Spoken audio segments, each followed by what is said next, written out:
أعوذ بالله من الشيطان الرجيم بسم الله الرحمن الرحيم يا أيها النبي إذا طلقتم النساء فطلقوهن لعدتهن وأحصوا العدة واتقوا الله ربكم. Donc la semaine dernière on a commencé la sourate At-Talaq, c'est-à-dire le chapitre à propos du divorce. Donc le talaq c'est une chose très importante. Les masaïs sont tellement importants qu'Allah subhanahu wa ta'ala a révélé tout un chapitre, toute une sourate pour parler du talaq. Et il faut savoir que le talaq, comme on a expliqué la semaine passée, c'est la chose la plus détestable chez Allah subhanahu wa ta'ala. Le prophète sallallahu alayhi wa sallam a dit, parmi les choses licites que Allah subhanahu wa ta'ala a créées, la chose la plus détestable auprès d'Allah, c'est le divorce. Il a expliqué que Iblis, il a son trône sur la mer et il fait tout pour que deux personnes se séparent. Un mari et une femme se séparent. Pourquoi? Parce qu'on a dit que de la séparation, le fait qu'un homme il sépare son épouse, alors ça entraîne beaucoup d'autres péchés. Tout d'abord, il y a déchirure de la famille. Après, ça arrive la médisance. Du côté de l'épouse, alors on commence à médire sur l'homme. L'homme, il commence à médire sur la femme. Après, il y a des accusations.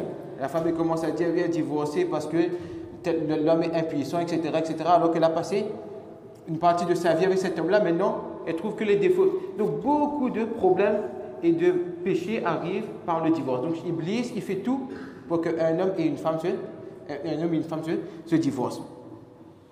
Donc, mais comme on est des êtres humains, et Allah subhanahu wa ta'ala, il nous a créés avec des faiblesses. Donc pour vivre en harmonie, Allah il a institué le nikah. Mais maintenant, si arrivé à un moment où c'est plus possible de vivre avec son partenaire, sa partenaire, l'islam également a mis en place la possibilité de divorcer, mais a mis les règles pour le divorce, afin que le couple se divorce, mais en bonne entente, et la communauté est respectée, les familles sont respectées, il n'y a pas cette déchirure qu'on trouve dans les autres communautés. Donc dans ce premier verset, Allah subhanahu wa ta'ala dit au prophète, il dit, lorsque vous répudiez les femmes, alors répudiez-les conformément à leur période, c'est-à-dire prescrite, stipulée par Allah subhanahu wa ta'ala. Alors il faut savoir qu'il y a trois types de nikah, et trois types de talaq. C'est-à-dire, lorsque quelqu'un il veut répudier, il veut donner talaq à une femme, alors il y a trois types de manières. Un, c'est ahsan, une méthode qu'on appelle ahsan, c'est la meilleure méthode. Deuxième, qu'on appelle hasan ou bien sunnah, d'accord, c'est une bonne méthode. Et troisième, c'est haram et c'est bid'a, c'est interdit et ce n'est pas la méthode de nos salafis salihin, de nos plus prédécesseurs, etc. Donc la meilleure méthode pour divorcer une femme, c'est que l'homme, il attend une période de pureté. C'est-à-dire lorsque la femme, elle est dans sa période de pureté, c'est-à-dire après les règles, et que cet homme, il n'a pas eu de relation avec cette femme durant cette période de pureté, alors là, cet homme, il donne un talaq à son épouse. Il donne un divorce à son épouse. Et il laisse son épouse comme ça. Passer sa période d'attente, et après l'épouse, elle peut se remarier après les trois règles. Donc premièrement, c'est pendant la période de pureté où il n'a pas eu de relation, alors là, il donne un divorce à son épouse. Donc ça, c'est la meilleure méthode. Deuxième, talaq hasan, c'est-à-dire que si un homme, vraiment, il ne veut plus de cette femme, il n'a plus l'intention aussi de reprendre cette femme, et il veut divorcer cette femme bien même, alors l'islam enseigne que durant sa période de pureté, où il n'a pas eu de relation, il donne un divorce. Il donne un divorce. Après, la femme, elle va avoir ses règles. Lorsque ces règles sont terminées, la période de pureté arrive, cet homme-là, il redonne un autre divorce.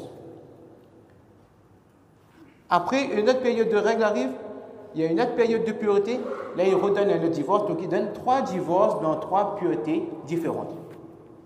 C'est possible, même si ce n'est pas la meilleure manière. Et la troisième méthode, qui est haram, qui est interdit, c'est que l'homme, soit il donne 3 talaks à son épouse. Il donne 3 talaks à son épouse.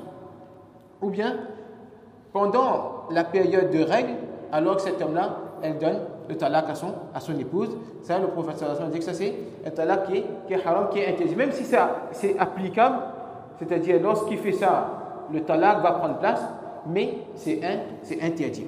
Donc ici, Allah subhanahu wa ta'ala dit, lorsque vous voulez répudier vos épouses, alors faites dans la période de pureté que vous n'avez pas eu de relation. Donc ça, c'est comment faire les 3 méthodes. Maintenant, le talaq, il y a 2 types de talaq dans la prononciation des mots. La semaine passée, on avait expliqué un petit peu rapidement. Donc tout d'abord, il y a des mots qui sont clairs. Une personne, il dit clairement à son épouse que je te divorce. D'accord? On n'a pas besoin de demander l'intention. C'est clair et net qu'il veut divorcer son épouse. Et deuxième méthode, c'est que cette personne, il utilise un mot ambigu. Comme on l'a dit, il dit avec son épouse, elle est en train de disputer, il dit à son épouse, reste loin de moi, bien va chez ta maman, etc. Alors, dans le premier cas, où cette personne, il utilise un mot clair, il utilise le mot divorcer à son épouse. Dans ce cas-là, tout d'abord, on connaît que quand une femme, elle a eu le talaq, elle a sa période de iddat, comme on l'a expliqué la semaine passée. C'est-à-dire, elle doit attendre 3 règles avant de pouvoir se marier avec quelqu'un d'autre. Donc, dans ce cas où l'homme, il prononce un mot clair avec son épouse, que je te divorce, cette femme, elle est divorcée de son mari, mais si son mari veut reprendre son épouse avant que les 3 règles se terminent, dans sa période d'attente-là, si le mari, il veut reprendre son épouse, ce n'est pas nécessaire de refaire un nikah. Ce n'est pas nécessaire de refaire un nikah. Donc, il a utilisé un mot clair. Maintenant, 2-3 jours après, il regrette. Il veut reprendre son épouse. Mais qu'est-ce qu'il a fait? Soit il dit clairement que voilà, je te reprends de mon nikah. Et la femme, elle redevient halal pour lui. Ou bien, l'homme, il fait quelque chose qui montre que il a repris son épouse. Soit il fait un bisou à son épouse, soit il fait un câlin à son épouse. Il fait un genre d'action qu'on comprend tout de suite que ça, c'est son épouse. Par contre, si les 3 règles de cette femme est passée et que cet homme, il n'a pas repris cette femme, là maintenant, après 3 règles, cette femme, elle peut se marier avec quelqu'un d'autre. Et si ce même mari, il veut se marier avec cette femme, il veut reprendre cette femme, il faut qu'il fasse un nikah. Il faut qu'il refait son nikah. Ça, c'est quand il utilise un mot clair. Maintenant, si le mari, il utilise un mot ambigu, d'accord, il arrive une dispute, il a dit de sortir ici avec cette intention de talaq. Donc, cette femme, elle doit s'asseoir dans son iddat, dans sa période d'attente. Mais là, maintenant, si après 3 jours, le mari, il veut reprendre son épouse, alors là, maintenant, il faut à tout prix refaire le nikah. Il faut qu'il refait son nikah. Donc, ça, c'est talaq raj'i, talaq ba'i.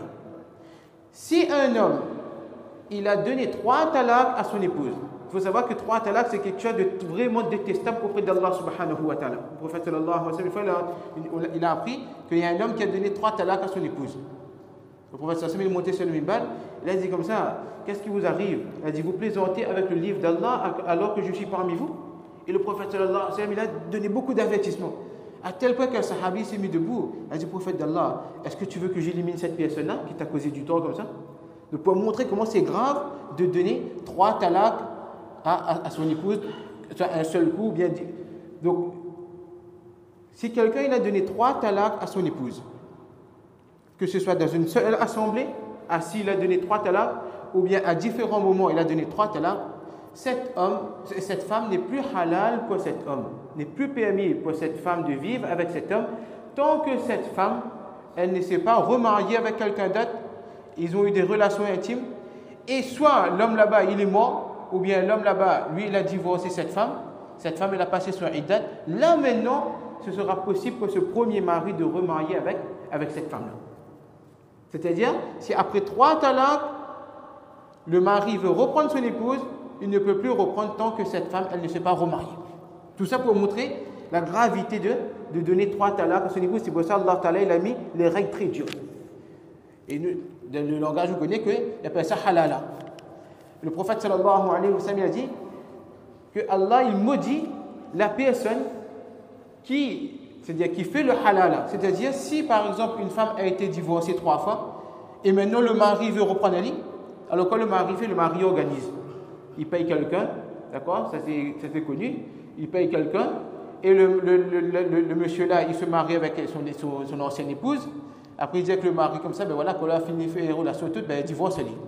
D'accord? Ça c'est interdit par l'islam. C'est interdit par l'islam. C'est-à-dire que si cette femme elle se remarie, après le mari est mort, bien le mari là-bas il a tant pis maintenant, mais d'organiser pour pouvoir se remarier, etc. Mais ça, l'islam a fortement découragé de faire cela. Donc Allah subhanahu wa ta'ala dit, donc lorsque vous voulez répudier vos femmes, alors faites dans cette période de pureté, wa ahsul idda, et comptez la période. Comptez la période, c'est-à-dire regardez bien à propos des règles de la femme. Pourquoi il dit comme ça? Parce que les femmes, lorsqu'elles sont divorcées, ben, elles sont tellement affectées, ben, des fois, ben, elles ne connaissent plus, ben, combien de règles a fait passer? 2 règles, 3 règles, ne connaissent plus. Donc vous aussi, en tant qu'époux, ben, comptez à propos de la date, quand la femme, son iddat, sa période d'attente va se terminer. Il ne faut pas qu'il arrive qu'il croit que la période d'attente l'a terminée, alors qu'elle n'a pas encore terminé, et cette femme, elle se remarie avec un autre homme. Ou bien la période a fini terminée, et le mari croit qu'elle n'a pas encore terminé, ben, il veut reprendre son épouse, mais il prend comme ça son écart alors qu'il fallait faire un écart. Donc Allah dit, wa ahsul idda. Il dit, prenez soin de compter ensemble la période. Wattaqullaha rabbakum, et craignez Allah, votre Seigneur. On a dit que Allah parle beaucoup de crainte d'Allah à propos du mariage. Donc craignez Allah, ne faites pas n'importe quoi. Ne prononcez pas n'importe quoi de la colère. Ne donnez pas 3 talaks d'un seul coup. Le prophète sallallahu alayhi wa sallam dit que Allah, la personne, la femme, c'est-à-dire qui sort de l'obéissance de son mari, c'est-à-dire en permanence cette femme est en train de ravager son mari. Oui, donne-moi talak, arrive un petit bagarre, oui, donne-moi talak. C'est comme ça que ce genre de femme, elle ne sentira même pas l'odeur du Jannat. Elle ne sentira même pas l'odeur du Jannat. Donc, wattaqullaha rabbakum, craignez Allah. Vous les hommes, craignez Allah dans les relations avec les épouses. Et les épouses également, craignez Allah envers vos relations, envers votre mari. C'est-à-dire, ne donnez pas de difficultés, ne forcez pas vos maris, point oui, point non, de vous donner le divorce. La tukhrijuhunna min buyutihinna, wa la yakhrujuna illa an yatina bi fahishatin mubayyinah. Ne les faites pas sortir de leur demeure et qu'elles ne sortent pas également, sauf si elle n'est commise une turpitude prouvée. Donc lorsqu'une femme, elle a eu son talaq, maintenant c'est dans son droit de rester dans la maison du mari. C'est-à-dire c'est de la responsabilité du mari de garder cette femme dans sa maison, de lui donner le toit, le vêtement, manger, etc. pendant toute cette période d'attente. Pourquoi? Avec espoir que, ben, Inch'Allah, cette femme, ben, elle va rester ici, ben, le mari, il aura cette envie de reprendre son épouse. C'est pour ça, pendant cette période, cette femme-là, elle doit bien s'habiller, elle doit faire en sorte d'attirer son mari. Donc le mari, elle doit garder son épouse dans la maison. Et ça, c'est le droit d'Allah. Ça, c'est le droit d'Allah. Elle dit que ne l'enlevez pas, ne tirez pas vos femmes de vos demeures. Et cette femme-là également, elle ne doit pas sortir de sa maison. Cette femme, pendant sa durée d'attente, que ce soit que son mari est mort, elle doit rester pendant 4 mois, 10 jours, ou bien elle a été divorcée, elle doit rester pendant 3 règles, elle doit rester ici, ça c'est le droit d'Allah. Donc elle ne doit pas sortir de sa maison, illa an yatina bi fahishatin mubayyinah, sauf si elle a commis une turpitude prouvée. Alors les mufassirin, ils expliquent turpitude prouvée, ça veut dire quoi ça? Soit c'est que cette femme, elle a commis l'adultère. Cette femme, elle a commis l'adultère. Donc maintenant, c'était des pays musulmans, elle doit avoir la sanction pour une femme qui a commis l'adultère. Cette femme, elle doit quitter cette maison pour avoir la sanction. Ou bien, certains mufassirin disent que c'est cette femme, elle doit rester ici, mais la turpitude prouvée, c'est quoi? C'est que d'elle-même, elle quitte la maison. Donc elle commet une grande faute en quittant sa maison parce que c'est un ordre d'Allah de rester au sein de sa maison. Wa tilka hududullah, et telles sont les lois d'Allah, les limites d'Allah. Wa man yata'adda hududallah faqad zalama nafsahu. Et celui qui transgresse les lois d'Allah, qui dépasse les limites d'Allah, alors il s'est causé du tort à lui-même. Faqad zalama nafsahu, il a causé du tort à lui-même. Pourquoi? Parce que Allah il a mis ses lois. La personne qui ne va pas dans les lois d'Allah, alors tout d'abord, il commet un péché et dans le akhirat, il aura des sanctions. Mais sur terre-même, le fait qu'il ne respecte pas ces limites d'Allah, il se cause du tort à lui-même. Par exemple, on dit comme ça, donne pas 3 talaks un coup. Donne pas 3 talaks un coup. Maintenant, sous la colère, cette personne-là, il donne 3 talaks à son épouse. Après, de la minute qui suit, des instants qui suivent, des les jours qui suivent, maintenant il regrette. Et là maintenant, l'épouse, il veut revenir avec lui, et lui aussi, il veut reprendre son épouse, mais la fille donne 3 talaks. Il y a des enfants, etc. Et on connaît que c'est une femme chaste. Maintenant, d'aller remarier, de refaire sa vie là-bas, c'est quelque chose de compliqué. Donc Allah dit, ne causez pas du tort à vous-même. Vous n'allez pas causer du tort à Allah. Allah a mis ses limites justement pour que vous viviez en harmonie sur terre, dans le respect mutuel. Maintenant, si vous dépassez ces limites, vous allez vous causer vous-même du tort. La tadri la'alla Allah yuhdithu ba'da dhalika amra. Tu ne sais pas si d'ici là, Allah suscitera quelque chose de meilleur pour toi. C'est-à-dire, lorsqu'un homme il a donné un talaq à son épouse, c'est pour ça Allah il a mis ce délai d'attente.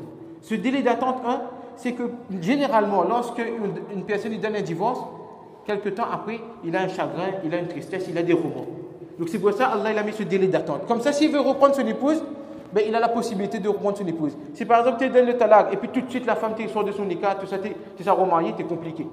Et deuxièmement, ce délai que Allah il a mis en place, c'est pour respecter ce qu'il y a. S'il y a un enfant dans le ventre de la mère, alors c'est pour respecter ce qu'il y a dans le ventre de la mère du premier mari. Donc, et Allah subhanahu wa ta'ala a mis également ce iddat pour pour renouer ces relations. S'il y avait la haine, le fait que pendant ce iddat, cette femme elle sera là, il se peut que Allah il change cette haine en amour. Il se peut qu'Allah change cette haine en amour. Donc Allah subhanahu wa ta'ala dit à propos de ces règles, de respecter les lois d'Allah subhanahu wa ta'ala. Juste avant de terminer, quelques raisons qui poussent une personne à divorcer. Aujourd'hui, nous savons tous déjà, le nikah est compliqué aujourd'hui. Maintenant, avec le nikah, on voit qu'il y a très peu de nikah, mais il y a beaucoup de divorces. Donc quelques raisons, quelques points qui poussent une personne à divorcer, surtout dans notre société d'aujourd'hui. Donc, Inch'Allah, on va mentionner ces quelques points afin qu'on s'abstient, on essaie de se protéger et on encourage surtout les jeunes d'aujourd'hui à maintenir le nikah. Oui, pour un non, il annule le nikah. Tout d'abord, c'est à cause de la colère. À cause de la colère. Une personne, il ne peut pas contrôler sa colère. Il n'est pas tolérant. Donc, la femme a dit quelque chose, n'a pas fait quelque chose, mais il a fait quelque chose. Tout de suite, l'homme, il monte au créneau et il ne peut plus se contrôler. Mais qu'est-ce qu'il fait? Il divorce. Alors que le prophète sallallahu alayhi wa sallam, pour maîtriser la colère, le prophète sallallahu alayhi wa sallam nous a donné beaucoup de prescriptions. Tout d'abord, il dit, si quelqu'un est debout, alors il s'assoit. S'il est assis, alors il s'allonge. La personne qui est en colère, il doit donner de l'eau pour boire, afin de calmer. Dis a'udhu billahi minash shaitanir rajim, parce que ça vient de shaitan. Donc tout d'abord, de maîtriser sa colère. Surtout dans ces cas comme ça, on voit qu'on ne peut plus contenir sa colère, mais nous prenons le chemin, nous ça va. Ça nous a masjid, ça nous a dehors, nous ça prend l'air. Mais sur le fait de ne pas prononcer aucune parole. Il y a beaucoup de personnes sous l'effet de la colère, ils prononcent des paroles, après ils regrettent, après ils rendent masla. Parce que nous savons tous qu'il y a certains, parmi les salafis, parmi les raïds muqallidin, ils disent que si une personne il prononce 3 talaq dans un seul majlis, pour eux c'est considéré comme un. Alors que ça c'est contraire à tous les consensus de ulama, même les sahaba, même Imam Bukhari n'était pas de cet avis. Alors une personne de la colère, il donne 3 talaq, après il rentre masla avec les muftis. Voilà, m'a fait ça, mais c'est moi là, mais tu n'es pas conscient, m'a fait ci, m'a fait ça. Le mufti dit comme ça, non, mais il comptait, 3 talaq, il comptait. Après là, maintenant il va voir ce genre de personnage qui dit non, mais tu es d'un seul assemblée, tu es d'un seul endroit. Et bon, il compte un. Mais là, il a eu ce qu'il voulait, mais non, c'est pas comme ça que ça marche. Donc, sous l'effet de la colère, il a prononcé 3 talaq, c'est 3 talaq qui tombent. Donc, il a dit si nous sommes en colère, prends notre chemin, nous ça va, nous respire, nous réfléchissons, qu'on se laisse passer, etc. Deuxième raison, c'est par un manque de connaissance et par un manque de pratique de dîn. C'est-à-dire, la personne, il ne connaît pas la valeur de la femme. Alors que l'islam a donné beaucoup de valeur à la femme. D'accord? Sur le talaq nous montre quelle importance Allah a donnée aux femmes. Donc cet homme-là, il prend son épouse comme un esclave, que voilà, c'est la femme qui doit faire ci, c'est la femme qui doit faire ça. Si la femme a fait une petite erreur, il pense que c'est lui l'homme, il monte au créneau, il insulte ta femme, etc. Donc par un manque de connaissance, il prend la femme comme un jouet. Donc de cette manière, ça pousse la personne également au divorce. Troisièmement, c'est par rapport à l'organisation de la maison. Comme il dit, un homme, s'il pense que cette femme, c'est son esclave, et il donne d'énormes tâches ménagères à cette femme. C'est-à-dire, déjà, la femme, elle a à s'occuper de la maison, d'accord, de nature même, elle s'occupe de la maison. S'il y a des enfants, elle s'occupe de la maison. Maintenant, si le mari emmène telle personne pour manger à la maison, il invite des personnes, il invite la belle famille, etc., c'est cette femme-là qui doit s'occuper de tout. Et le mari, il ne donne pas de coup de main dans les tâches ménagères. Ou bien si cette femme, elle habite chez ses beaux-parents. D'accord? Elle habite chez ses beaux-parents. généralement, une personne, elle se marie en étant jeune. Une femme, elle n'a pas d'expérience, c'est-à-dire elle est jeune, elle veut profiter de la vie. Maintenant, si elle va habiter, que ce soit chez sa belle famille ou bien autre part, et que là-bas, maintenant, ben, les personnes là-bas, ils assisent tranquille, les pieds sous la table, et c'est la petite belle-fille qui doit faire tout. La petite belle-fille qui doit faire tout. Toute la journée, les grands, ils s'assoient devant la télé, regardent la télé, et c'est la belle-fille lave vaisselle, la belle-fille lave linge, la belle-fille. Ben, automatiquement, arrive un moment, ben, ça va créer des tensions parce que l'épouse, elle va dire avec son mari que voilà, ben, il est comme ça de la maison là, mais qui est plus vu ici, comment il fait, etc., etc. Donc ça crée des tensions et ça pousse au divorce. Quatrièmement, c'est de la famille. D'accord? Des fois, de la famille, il arrive pression. D'accord? Ça, c'est les parents du garçon. Ils disent comme ça, madame là, elle est comme ci, madame là, est comme ça. Elle connaît madame là de la maison, ou madame là dit ça, ou madame là fait ci. C'est pas un bon mat. Et on connaît qu'une personne, ben, elle est influencée parce que ses parents disent. D'accord? Donc, automatiquement, ça crée des tensions et au final, après, ça crée des cassures de là, ça emmène au divorce. Et cinquième raison, c'est que ce qui se passe de la maison, c'est ce qu'on regarde de la maison. Aujourd'hui, on connaît que la télé est devenue quelque chose de général. Et les films, généralement, qu'on regarde de la télé, il y a beaucoup de films, généralement, c'est bonne affaire. Que la trompe l'autre, l'autre la fait ci, l'autre la fait ça, la change de mari, etc. Donc, automatiquement, à force de regarder ce genre de films de la maison, ben, ça influence également ben, le couple. D'accord? Là, le madame, maintenant, ben, il voit que mon mari aussi, comme ça, d'avoir les nénettes, madame par là, il crée beaucoup de doutes. D'accord? Le fait de regarder des films, maintenant, il essaie de se mettre dans le film là, et ça emmène des tensions, ça emmène des cassures de la famille. Ou bien, qu'Allah nous protège, dans la maison, ben, ils ont l'habitude de regarder des films qui sont interdits. Des films pornographiques qui sont interdits. Là, maintenant, ben, le mari, ben, il voit que sa femme n'est plus à la hauteur. Et la femme, il voit que son mari n'est plus à la hauteur, alors que là-bas, c'est que des choses inventées, etc. Juste pour pousser les gens ben, au maximum. Mais le fait de regarder ces choses qui sont haram de la maison, alors automatiquement, ça va créer des tensions entre époux et épouse et qui va pousser une personne à la cassure. Donc Allah subhanahu wa ta'ala donne tawfiq, Inch'Allah, de garder cette harmonie, c'est-à-dire les hommes et femmes, de garder cette entente, cette mahabba, et de passer sur les défauts. Le prophète sallallahu alayhi wa sallam a dit, si on voit un défaut chez notre épouse, alors dit comme ça, regardez une autre qualité, et vous allez certainement trouver une qualité qui vous fera plaisir. C'est-à-dire, regarde pas les défauts, parce que si on va regarder les défauts, automatiquement on va trouver les défauts. Mais cherche, tu vas trouver des qualités qui vont te faire plaisir. Donc Allah subhanahu wa ta'ala nous tawfiq, Inch'Allah, et de garder cette harmonie, surtout d'encourager nos jeunes aujourd'hui, qui se marient, qui ne sont pas encore mariés. Inch'Allah, Allah leur donne une épouse, afin de trouver leur partenaire, de passer leur vie avec. Et ceux qui sont mariés, Inch'Allah, alors les encourager de garder cette amour, pas un oui pour un non, mais ils cassent le nikah, ça crée beaucoup de problèmes pour le couple même, pour les enfants et pour toute une famille. Wa akhiru da'wana, alhamdulillahi rabbil alamin.